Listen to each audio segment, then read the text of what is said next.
Bienvenidos a su programa El Hombre Católico en el mundo de hoy, donde buscamos formarnos como adultos en la doctrina católica, llevando el mensaje del Evangelio a diversos ámbitos de la vida, fortaleciendo las virtudes cristianas fundamentales frente a las nuevas tendencias de pensamiento.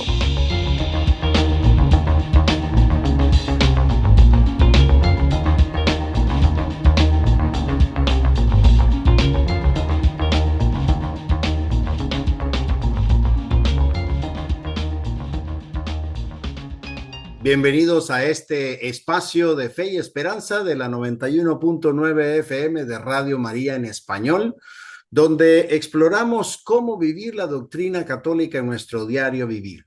Acompáñanos en esta hora llena de inspiración y formación espiritual para enfrentar juntos los desafíos de nuestra época desde la perspectiva de la fe cristiana. Soy Leo Janón y les doy la más cordial bienvenida a una nueva edición del Hombre Católico en el mundo de hoy.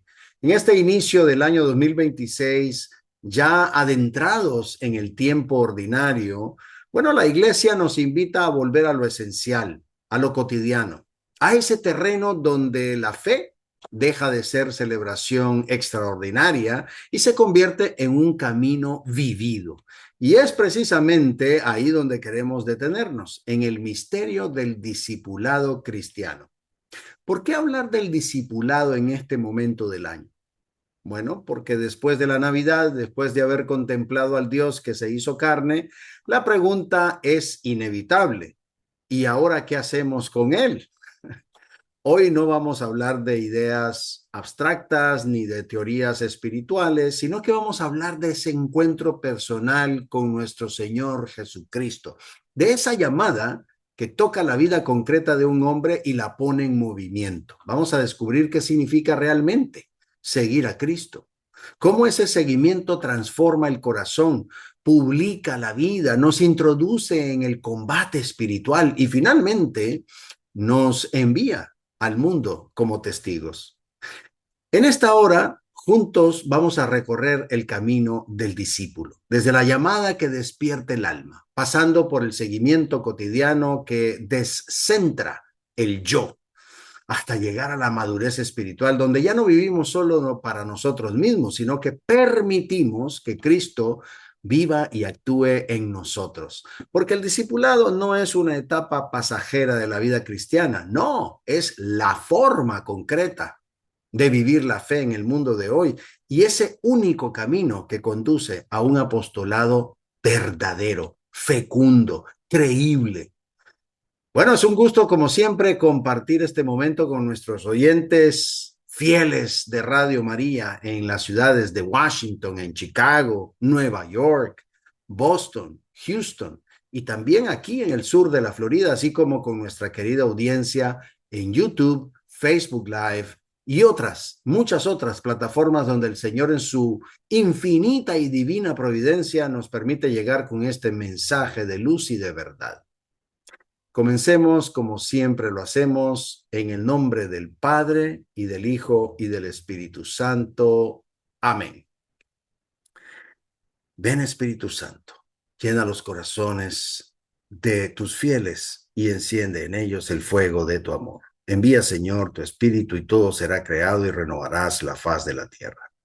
Oh Dios, que has iluminado los corazones de tus hijos con la luz del Espíritu Santo, haznos dóciles a sus inspiraciones para gustar siempre del bien y gozar de su consuelo. Por Cristo nuestro Señor. Amén. Estamos entonces hoy en esta edición, donde vamos a recorrer juntos 4 momentos claves del camino del discípulo, un verdadero itinerario espiritual para el hombre católico de hoy. En el primer segmento vamos a detenernos un poco en el origen de todo discipulado, la llamada personal de Cristo, ese encuentro que despierta el alma y marca un antes y un después en la vida del hombre. En el segundo segmento vamos a profundizar en lo que significa servir realmente a nuestro Señor Jesús, no como simples admiradores a la distancia, sino como discípulos que caminan detrás de Él. Y eso va dejando que su vida nos vaya reordenando a nosotros en lo concreto y en lo ordinario.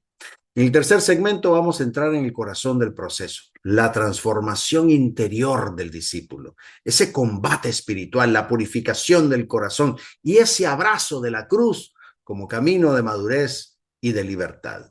Y finalmente, en el cuarto vamos a cerrar con la culminación natural de todo discípulo vivido con fidelidad, el envío. El envío del discípulo cuando se convierte en apóstol, ese testigo creíble de Cristo en el mundo, y su vida misma también se vuelve anuncio del evangelio.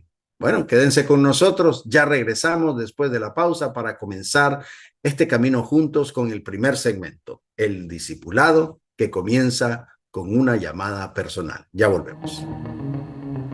Bienvenidos al mundo de la fe y la reflexión.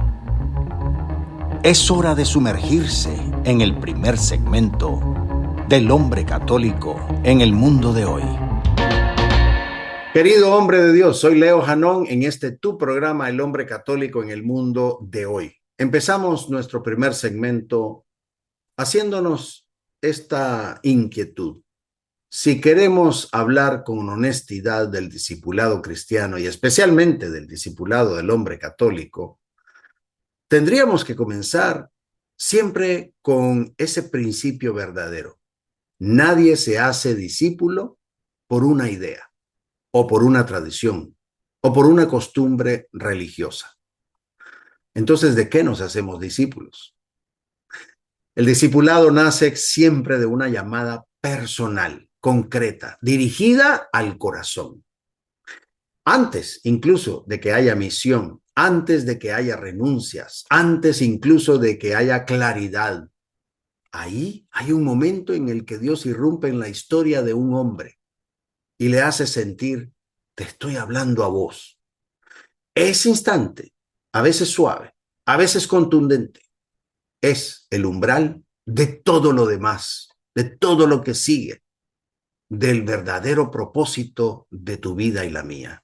Y en ese punto inicial el hombre todavía no lo entiende, no entiende todo, pero ya no puede seguir viviendo igual. La Sagrada Escritura nos muestra que cuando Dios llama de verdad, no lo hace de forma genérica ni abstracta, sino personalísima.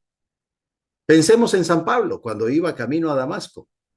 No fue una reflexión moral la que lo convirtió, ni un argumento teológico.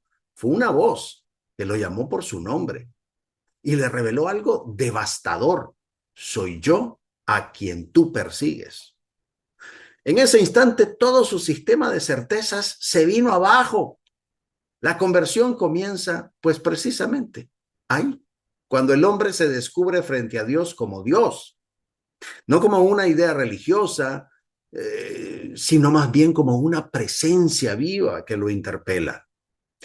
Y algo muy similar ocurre con Pedro en esa pesca milagrosa, la primera, porque fueron 2 pescas. Él ya conocía a Jesús, ya había caminado con él, ya se había subido a la barca con él. Pero cuando ve la sobreabundancia inexplicable de peces que rompen las redes, cae de bruces y dice, apártate de mí, Señor, que yo soy un pecador. Ese es el momento de la conversión profunda, cuando el hombre no solo ve a Jesús como maestro, sino como Señor. Él es Dios, Él es el Mesías. No es solo admiración, no, es sobrecogimiento. Es el alma que se da cuenta que está delante de lo santo, lo divino, lo eterno, lo místico.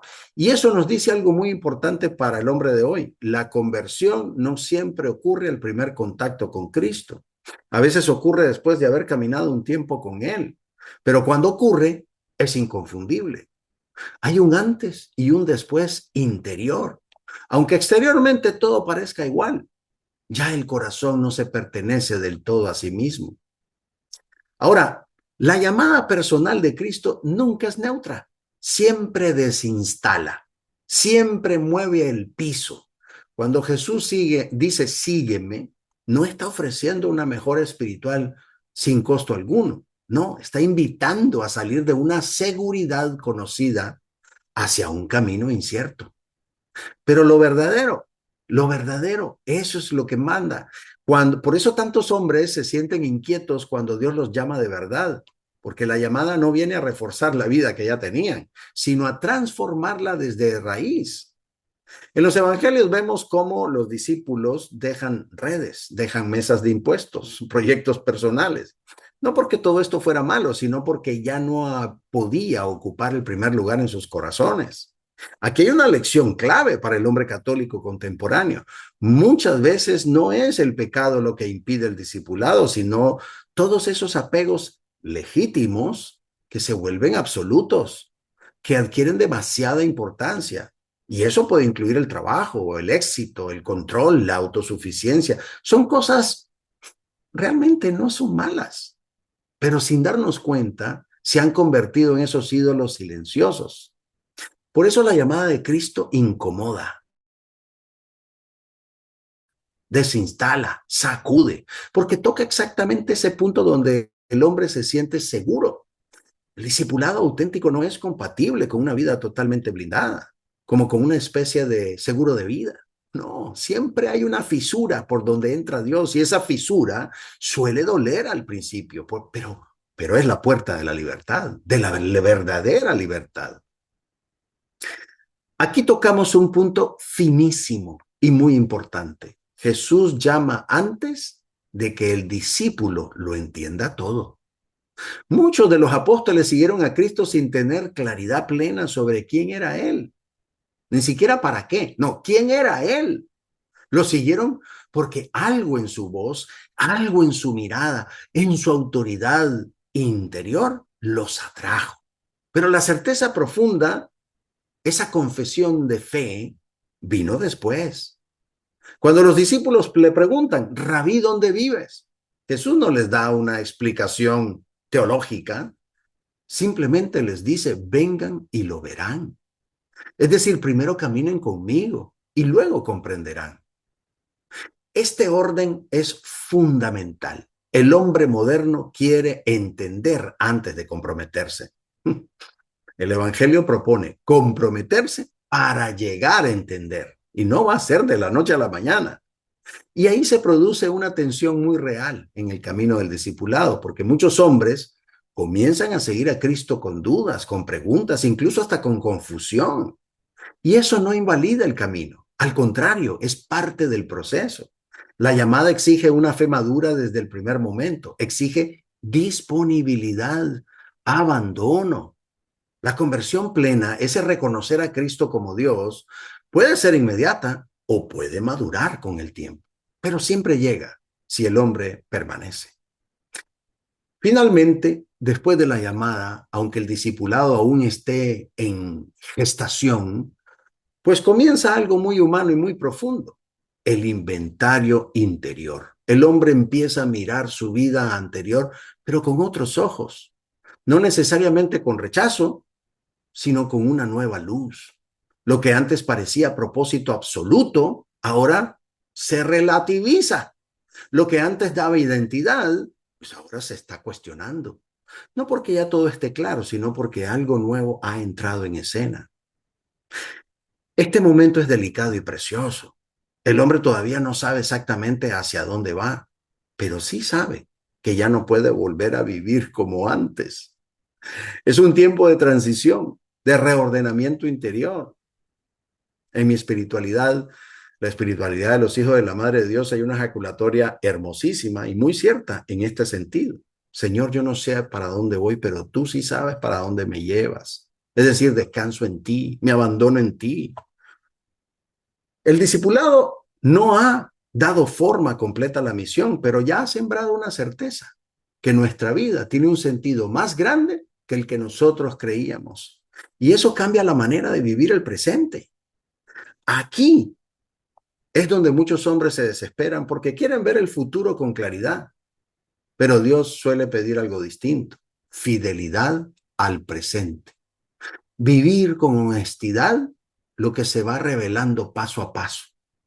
El discipulado no se acelera, se madura. Y ese inventario interior, aunque incompleto, es señal de que la llamada fue real. Querido hermano, el discipulado comienza así, con una llamada que toca el nombre, que sacude las certezas, que inicia una conversión que tal vez no está completa, pero que ya es irreversible. No todos los encuentros con Cristo son iguales. pero todos los verdaderos encuentros tienen algo en común. Despiertan al hombre de una vida vivida en automático.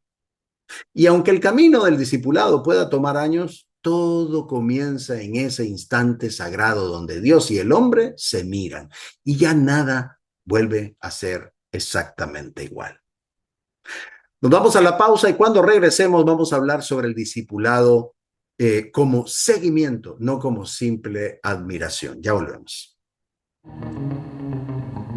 Estamos en continuo crecimiento espiritual. El hombre católico en el mundo de hoy seguirá en un momento. Venimos después de esta segunda pausa. Vamos ahora a hablar sobre el discipulado como seguimiento. Una vez que la llamada ha sido escuchada y la conversión ha comenzado a germinar, pues entramos en una etapa decisiva, el discipulado vivido en el presente. Aquí ya no hablamos de un Cristo observado desde fuera, ni admirado desde la distancia, sino de un Cristo que va delante y nosotros como discípulos que caminamos detrás. El discipulado no es una emoción entonces de manera espiritual o una simpatía religiosa, no, es un seguimiento real, cotidiano, exigente, donde la vida entera piensa a reordenarse. Y en este punto el hombre descubre algo fundamental. Seguir a Cristo no es añadir algo a su vida, es permitir que Cristo tome el timón de todo. Porque seguir a Cristo significa aceptar que Él va adelante y yo no estoy marcando el rumbo, tengo que reconocerlo. Este es uno de los quiebres más profundos para el hombre moderno acostumbrado a justificar nuestro yo, a defenderlo, a embellecerlo, incluso con cosas buenas. El discipulado empieza a sanar cuando el hombre deja de tomarse a sí mismo como medida de todas las cosas.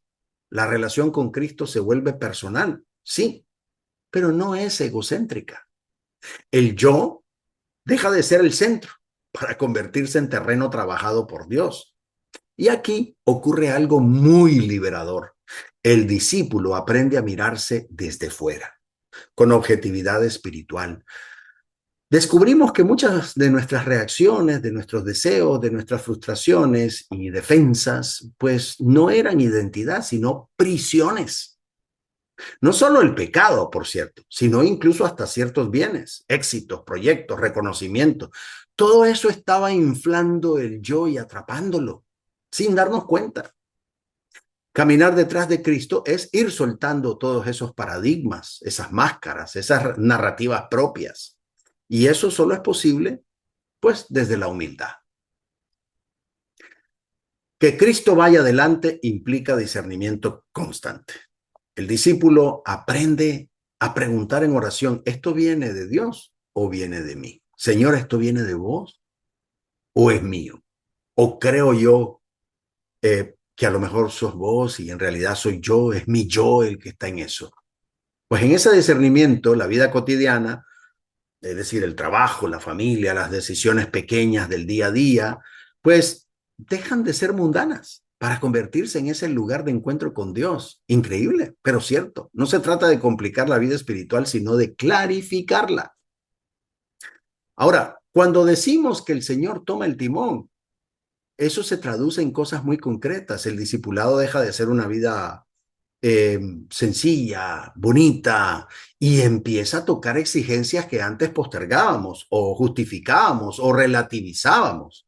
La fidelidad matrimonial, por ejemplo, deja de ser no solo una norma, sino que también se convierte en una vocación vivida con conciencia y entrega.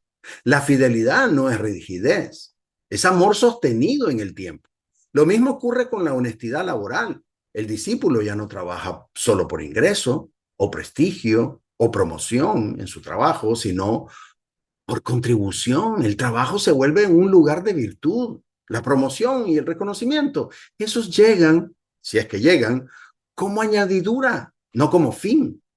Y eso transforma profundamente la manera de vivir la profesión. Se trabaja con excelencia, pero sin idolatría, con compromiso, pero sin esclavitud.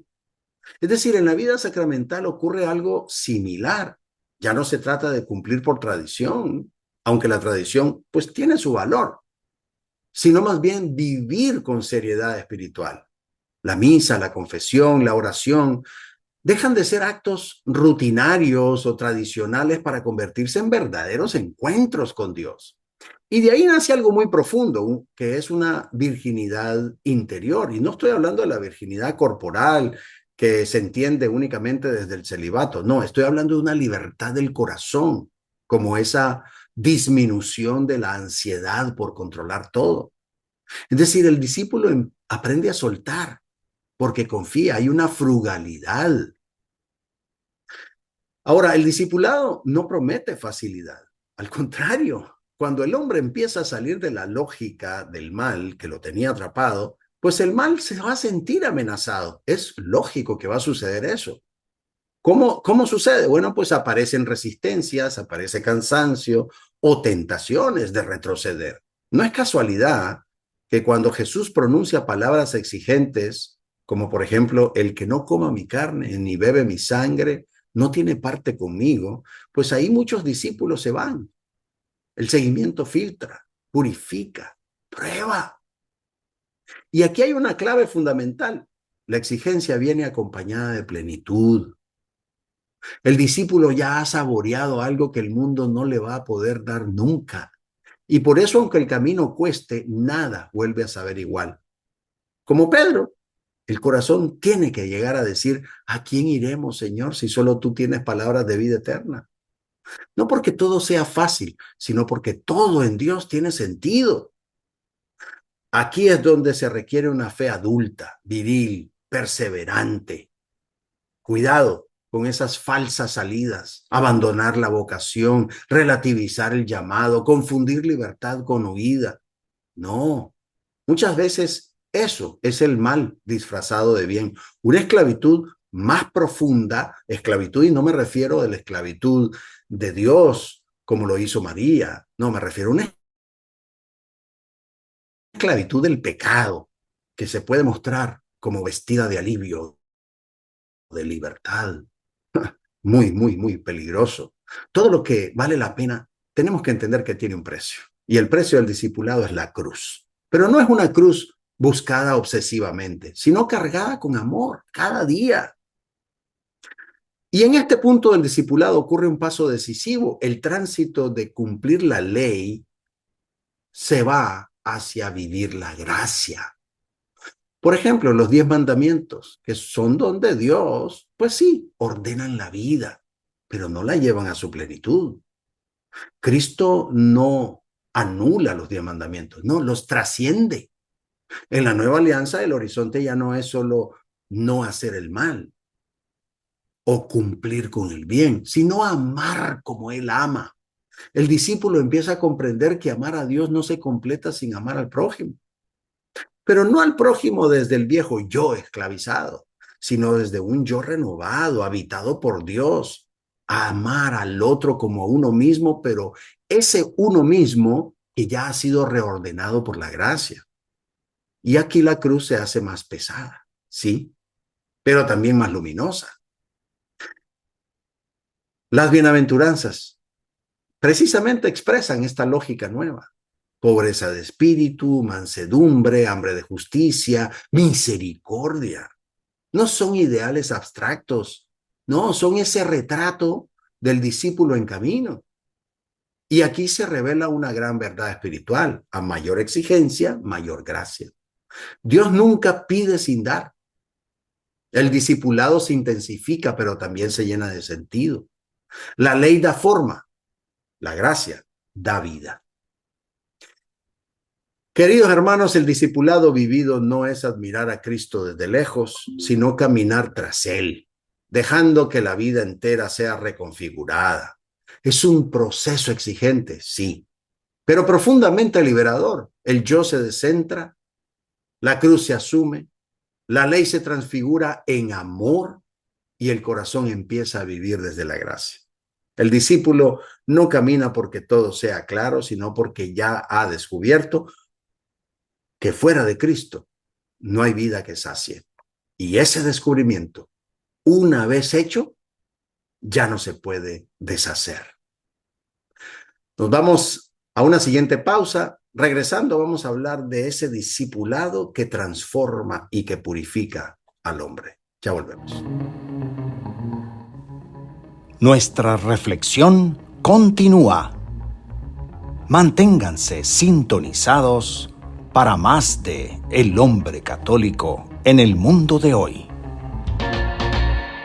Querido hombre de Dios, soy Leo Janón en este tu programa El Hombre Católico en el mundo de hoy. Entramos en nuestro tercer segmento y hemos llegado a un punto decisivo del discipulado, cuando el seguimiento ya no es solo aprendizaje, sino más bien transformación profunda.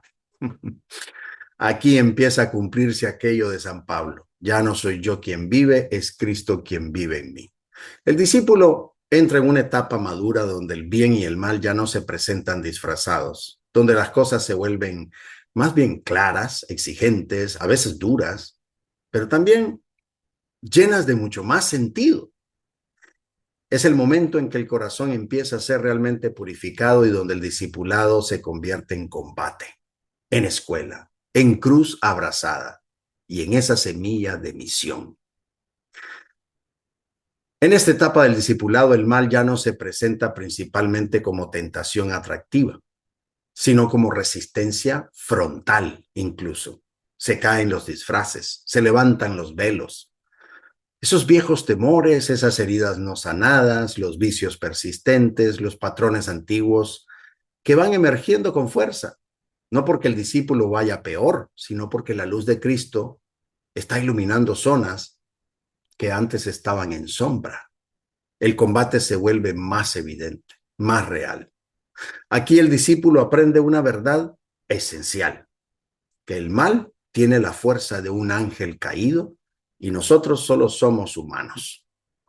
Entonces, pretender luchar solos es ingenuidad espiritual. Por eso esta etapa marca un quiebre decisivo. O el discípulo se apoya en Dios o sucumbe. Ya no se trata de fuerza de voluntad, sino de vida espiritual ordenada. El discípulo madura cuando acepta su pobreza y se arma con lo que la Iglesia siempre ha ofrecido: la oración perseverante, los sacramentos vividos en seriedad, la fidelidad a los mandamientos, ese apego a la palabra de Dios. Este combate no es solo resistencia al pecado, no, es una toma de posición interior. El discípulo empieza a luchar con propósito, con objetivo, con dirección, dejarse conquistar por Dios para que sea Dios quien contenga el mal. A veces se pierden batallas, a veces se retrocede. Pasos adelante, pasos atrás. Pero también se ganan territorios interiores firmes, duraderos. Es decir, la guerra espiritual no se gana en un solo día, pero sí se puede inclinar la balanza cuando el bien es elegido una y otra vez con humildad y perseverancia. Y el centro de esta transformación es el corazón, porque el corazón es el clima del alma y el alma es el espacio donde habita el espíritu.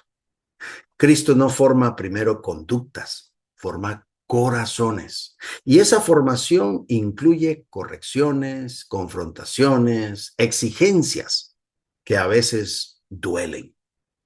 Sí, la verdad duele, dice la frase coloquial, cuando endereza, pero también libera cuando es acogida. El discipulado se vuelve aquí una verdadera escuela, casi que un taller espiritual. El Señor lima aspereza, desmonta autoengaños, educa el amor, enseña a amar sin posesión, a servir sin buscar aplausos, a obedecer sin resentimiento. Y todo esto exige ejercicio, y todo ejercicio duele al principio. Pero como en todo entrenamiento serio, el esfuerzo produce capacidad y la capacidad produce libertad. Cuando el corazón empieza a ordenarse, el bien encuentra un punto de ayuda, de apoyo sólido. Ya no es solo evitar el mal, es fortalecer el bien desde dentro. El corazón formado se vuelve palanca para que el bien gane terreno y el mal retroceda. Es decir, aquí el discipulado deja de ser frágil y empieza a ser estable. No perfecto, pero firme. No sin luchas, pero con dirección clara. En esta etapa, el discípulo descubre que la cruz no es solo personal. El discipulado se vive en comunidad, como bien lo sabemos, con otros que también están luchando, que también caen, que también se levantan y que también perseveran. Nadie carga la cruz completamente solo, como los discípulos alrededor de Jesús, en la barca, en el monte, en la multitud. Todos caminan con el mismo maestro, pero cada uno con su propio peso, con sus propias realidades. Y aquí se aprende una virtud clave, la paciencia, que no es simplemente tolerancia. Tolerancia en su significado etimológico es sufrir en silencio. Pero la paciencia cristiana, es sufrir en ese silencio por amor. Amar al hermano con sus límites, caminar con él aunque no avance al ritmo que uno lleva, soportar incomprensiones o fricciones, diferencias. Todo esto forma parte del discipulado maduro. Y es precisamente ahí donde la cruz empieza a ser amada. Paradójicamente, cuando la cruz se abraza así, la vida temporal pierde algo de su brillo superficial, es cierto, pero también gana una profundidad eterna. Empieza a nacer una mirada distinta. La vida eterna se percibe ya desde aquí. Por eso algunos discípulos, aún en vida, comienzan a ser reconocidos como hombres de Dios, como mujeres de Dios. No porque sufran, sino porque han aprendido a sufrir con cierto sentido que lleva al amor. Y es en esta madurez del discipulado cuando aparece algo nuevo, el servicio. Todavía no es el apostolado pleno del apóstol enviado, pero sí una delegación real. El discípulo empieza a ser extensión del maestro, sirve, acompaña, se entrega, y ahí la cruz se vuelve aún más concreta, porque servir expone al rechazo, al malagradecimiento, a la incomprensión, incluso al desprecio. Aquí se aprende una lección muy profunda. Hacer el bien no garantiza reconocimiento, al contrario, muchas veces trae silencio o ingratitud. Y aún así, el discípulo debe seguir. Y sigue, el verdadero discípulo sigue. Como decía mi abuela muy sabiamente, cuando uno ora por las almas del purgatorio, se vuelve ejemplo perfecto de ese amor, porque estamos amando a quienes no nos pueden devolver nada, pero necesitan y lo tienen claro de nuestra intercesión. Ese es el amor purificado, ya no centrado en el yo. En este punto el discípulo sigue siendo discípulo, pero ya actúa como prolongación del maestro. Cristo aún no se ha transfigurado plenamente a través de él. Eso vendrá después con la misión apostólica, pero ya empieza a transparentarse.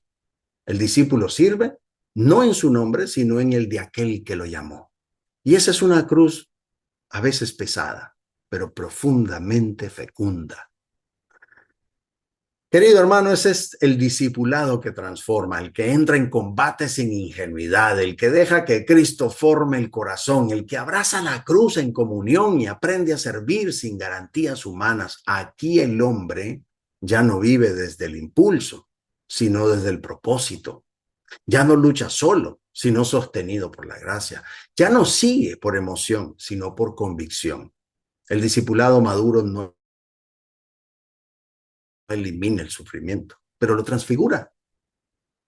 Y en esa purificación silenciosa, Cristo empieza a vivir verdaderamente en el discípulo.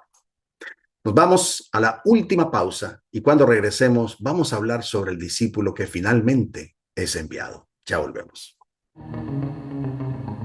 El cierre está cerca, pero aún hay más por descubrir.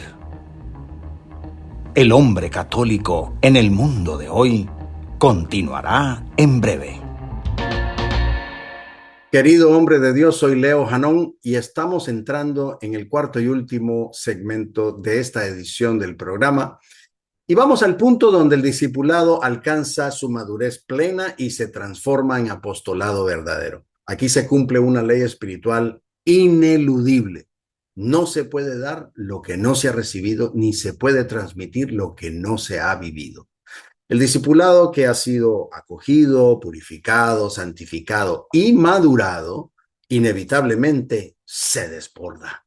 El apóstol no nace por nombramiento exterior, sino por sobreabundancia interior. Ya no se puede retener. Ya no se trata solo de seguir a Cristo, sino de permitir que Cristo salga. El Cristo en nuestro corazón muestre al mundo a través de ese discípulo que lo contiene y que de por sí ya no lo puede contener. Y ese primer fruto del apostolado auténtico es el testimonio.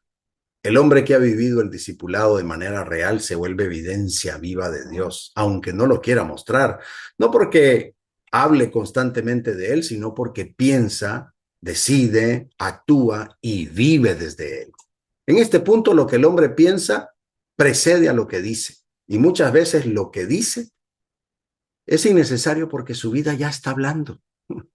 Aquí nace una coherencia profunda. No hay un yo distinto en la casa, que en el trabajo, o que en la comunidad, o que en la iglesia. El apóstol no se fragmenta, no tiene diferentes caras, no tiene diferentes personalidades. Es una sola identidad. Vive una sola vida, un solo corazón, una sola verdad. Y esa unidad interior lo vuelve creíble. La credibilidad es una de las formas más altas de evangelización porque el mundo puede discutir ideas, pero no puede negar una vida coherente. Como decía San Francisco de Asís, se evangeliza siempre y solo cuando es necesario se utilizan palabras. El apóstol verdadero no solo tiene identidad cristiana, tiene fidelidad. Y esa fidelidad se percibe. Además, el hombre vive en múltiples ambientes, algunos ya regados por la fe, otros un poco más áridos o más seculares o aparentemente neutros.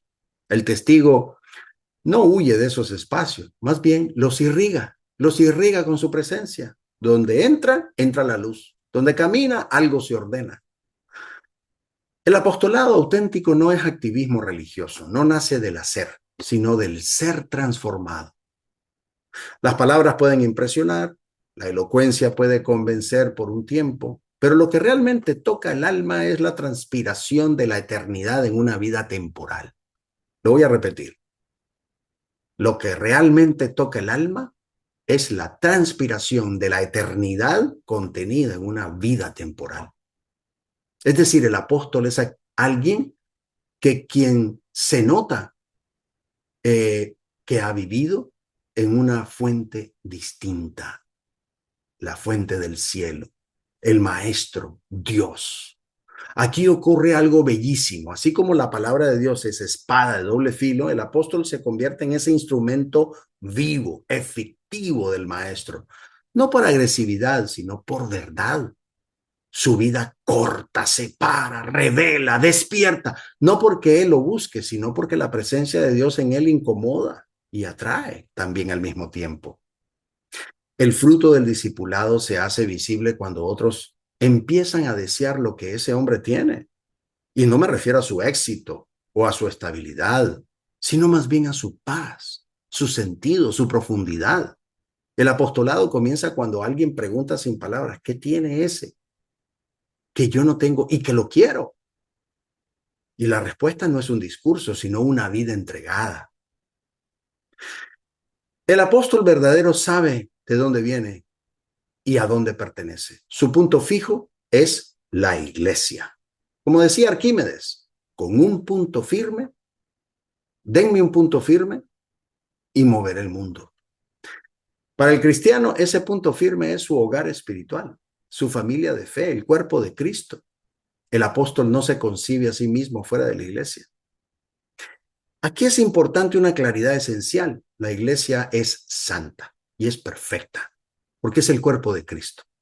Ahora, que sus hijos sean frágiles, heridos y en proceso, no contradice su santidad, sino más bien la manifiesta. El apóstol no idealiza ingenuamente ni critica destructivamente. Ama, permanece, construye. No camina de forma sectaria ni individualista, sino eclesial. El discípulo hecho apóstol entiende que no es el todo, sino más bien un miembro. Y precisamente por eso su misión tiene fuerza. Crece con la iglesia, sufre con ella, se alegra con ella.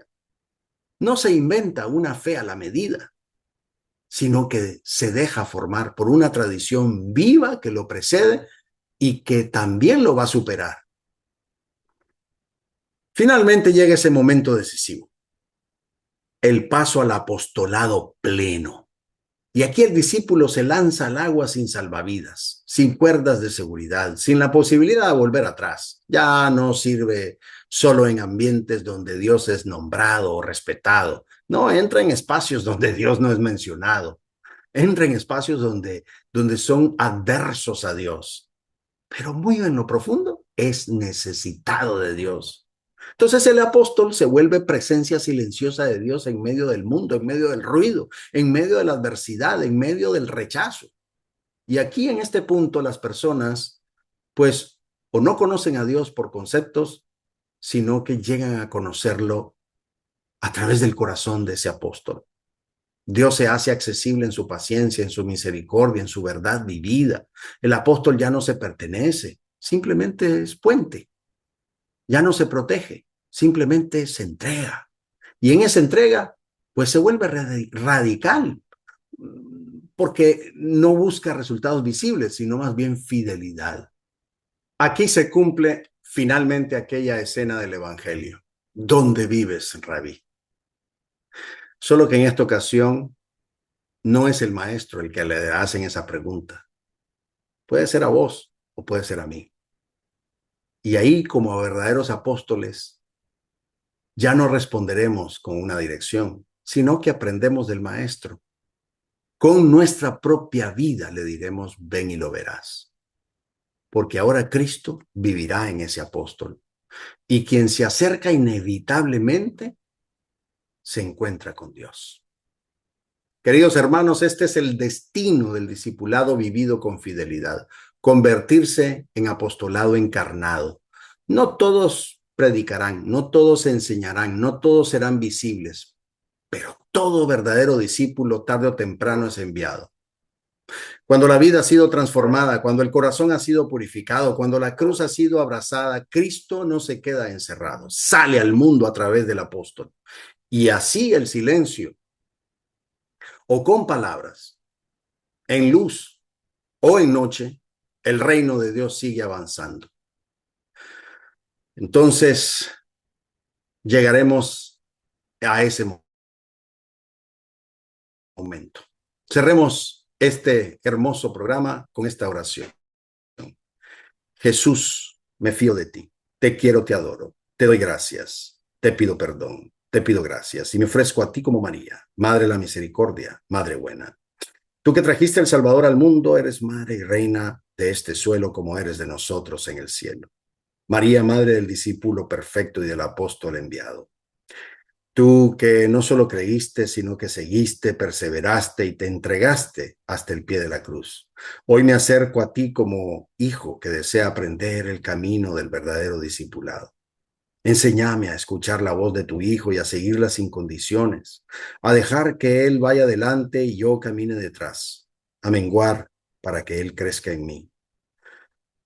Vos que guardabas todo en tu corazón, formá en mi corazón un corazón dócil, fuerte, fiel, capaz de entrar en el combate espiritual sin miedo, de cargar la cruz con amor y de dejarme transformar hasta poder decir con la vida, ya no soy yo quien vive, es Cristo quien vive en mí. María, Madre de la Iglesia y estrella del apostolado, ruega por mí para que el discípulo que he de ser, que he de recibir, no se estanque, sino que se desborde en servicio, en testimonio y en entrega. Hazme creíble con mi vida, fiel en mis ambientes y disponible para ir donde tu Hijo me envíe, para que quien me encuentre pueda encontrarse con él. Que mi vida entera diga en silencio o con palabras, ven y lo verás, ven y lo verás, ven y lo verás. Bendice con tu amor a Radio María, a su equipo administrativo, a sus voluntarios, a su audiencia, a todas las ciudades donde nuestra transmisión llega, que nuestra transmisión sea bendición. Querida Madre, a todos esas gentes creyentes y también a los confusos que desdeñan tu amor y no te aman. Madre, Madre Santa, danos la paz y danos el amor. Danos al Padre, al Hijo y al Espíritu. Danos con tu gracia, la gracia de ser santos, la gracia de ser buenos. Amén, amén, amén. Y nos bendecimos en el nombre del Padre, y del Hijo, y del Espíritu Santo. Amén. Gracias por acompañarnos, esperando que esta hora de fe y reflexión haya sido luz para tu conciencia y fuego para tu corazón. Nos encontramos la próxima semana con más inspiración para vivir como auténticos discípulos de Cristo. Hasta entonces. Estuvo con ustedes el hombre católico en el mundo de hoy.